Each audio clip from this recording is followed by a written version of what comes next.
what can we do about the level of competition with parents? You've got parents yelling at other parents on the sideline. You've got parents yelling at players on the sideline. You've got youth yelling at referees.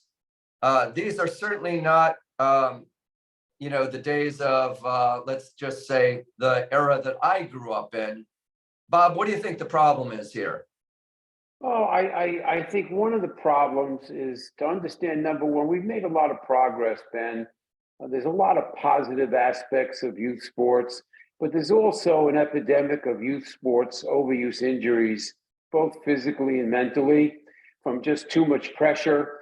Again, too much overzealous coaches, sometimes too much overzealous parents.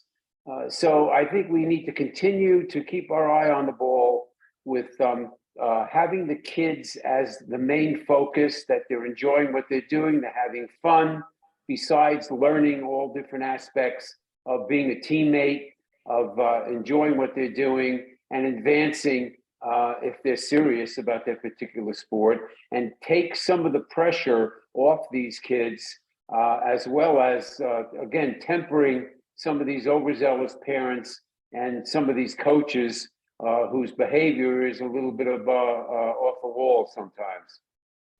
Yes, and as you know, these things are sometimes beneath the surface as well as on the surface. We have eating disorders, things that you might not know about till later.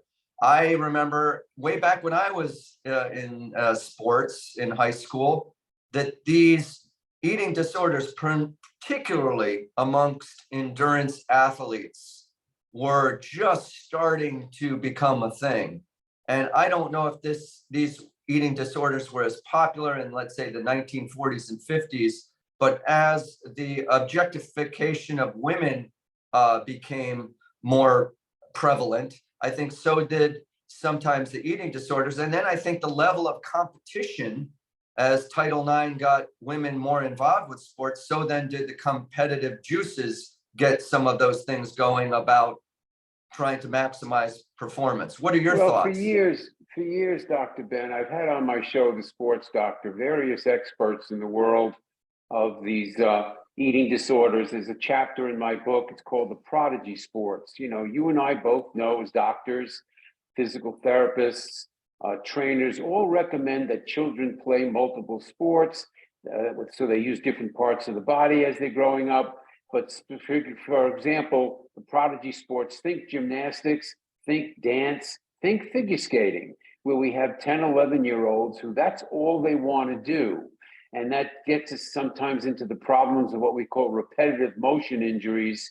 Think of the young pitcher who's throwing too many pitches too often, too consistently, and runs into upper extremity problems. Or I have 10-year-olds who are doing 100 double jumps a week in figure skating, and again, running into these overuse injuries. So I think we need to be following the three words I use a lot on my show, Ben, which was awareness, understand the challenges, education, educating parents and coaches. This is why I have organizations like the National Alliance of Youth Sports in England, working with parents in sports with Gordon McClelland, iSport 360, whose app is all about communication with parents and coaches, in order to be able to keep our eye on the positive side of things and continue to educate everybody to try to stay out of trouble when it comes to this overdoing it, over scheduling,